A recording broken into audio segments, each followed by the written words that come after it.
Good morning to all of you. Myself Manjusha Parve, faculty from Electrical Engineering Department, Priyadarshini College of Engineering, Nagpur. Today I am going to deliver topic Introduction to Symmetrical Component from the subject Electrical Power System.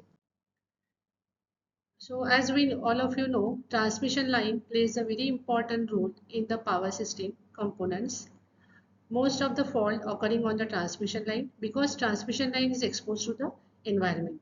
So whenever fault is occurring on the transmission line, the system will becomes unbalanced. So first we will discuss the unbalanced condition and the balanced condition. And then we will discuss why the symmetrical component transformation will be done according to the balanced condition and the unbalanced condition. So as we know in the power system, the transmission line is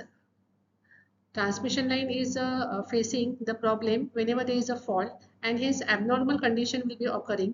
Accordingly, the parameters are changing, voltage and currents. So when we are seeing the currents are changing, there will be the change in the voltage also.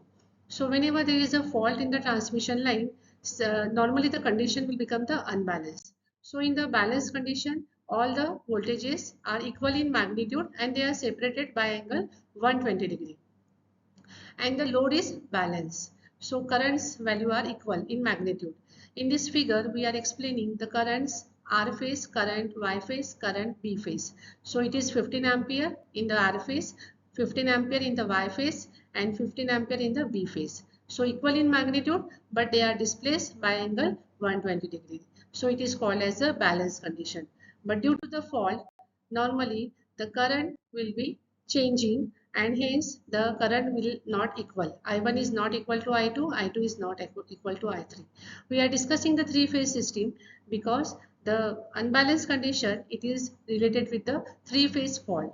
So whenever the fault is occurring, all the three currents are unequal in magnitude and also in the phase difference. So this is the figure which we are explaining here for the unbalanced condition.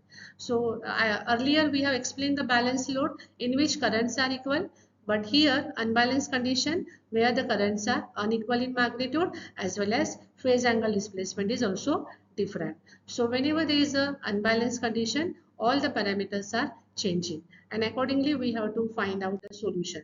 So what is our goal? Our goal is to find out the unbalanced condition, and we want to convert the unbalanced condition into the balanced condition by using the method symmetrical component analysis. And this is a very useful tool for dealing with the unbalanced three-phase fault. Normally the fault is occurring on the transmission line. There is a LG fault, line to ground fault, double line to ground fault, and double line fault. But most dangerous fault is three-phase fault, and due to which system may black out, the system may damage. So we are dealing with the analysis symmetrical component, which is converting the unbalanced condition into the balanced condition. So according to the Fortescue theorem, we are calculating the three-phase components in terms of three sequence network: positive sequence network, negative sequence network, and the zero sequence network. In the positive sequence network, the phase sequence is same as the original phase sequence, and we have to assume the phase sequence as original ABC, like VA, VB, VC. So when we are considering the positive sequence, the voltages will be the same, VA, VB, VC. But when we are considering the negative sequence, the phase sequence will be the opposite phase sequence. Initially it is ABC, now it is ACB. So voltages will be the VA, VC, VB. And accordingly we are drawing the negative sequence network. And third is zero sequence, in which the vectors are identical in magnitude, but they have zero phase angle displacement. They are in phase with each other. So here we are explaining the unsymmetrical phasor in terms of symmetrical component. So figure 1 explaining positive sequence component, figure 2 explaining negative sequence component. So we can see the difference. In the figure 1, in the positive sequence component, the phase sequence is A1, B1, C1.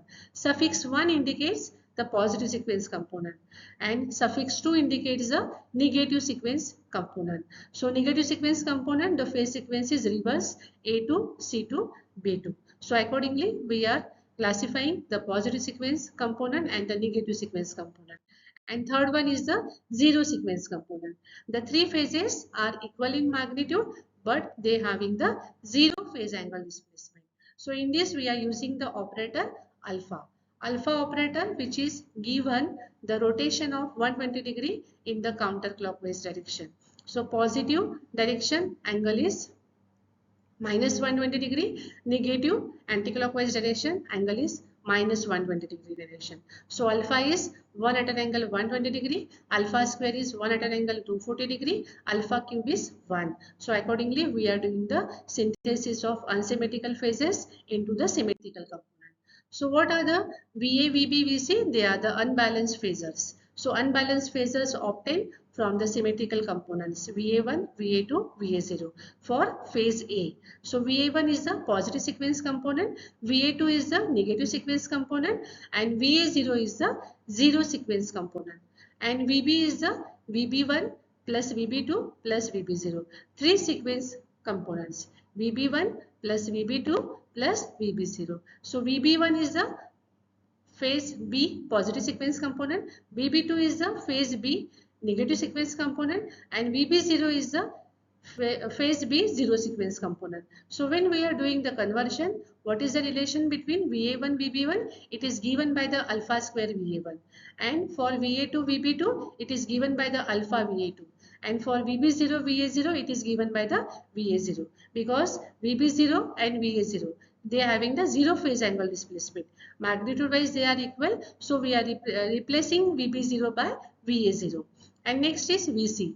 VC is the phase C voltage which is calculated by the VC1 plus VC2 plus VC0. So VC1 is the positive sequence component for phase C, VC2 is the negative sequence component for phase C, and VC0 is the zero sequence component for phase C. So accordingly we are converting the VC1, VC2, VC0 in terms of VA1, VA2, VA0 by the alpha operator. So it is calculated as alpha VA1 plus alpha VA2 plus VA0. So three sequence components as we are representing for phase C, VC1, VC2, VC0. So thank you all of you. This is a topic which we are explaining the basics of the symmetrical component of the power system. Thank you.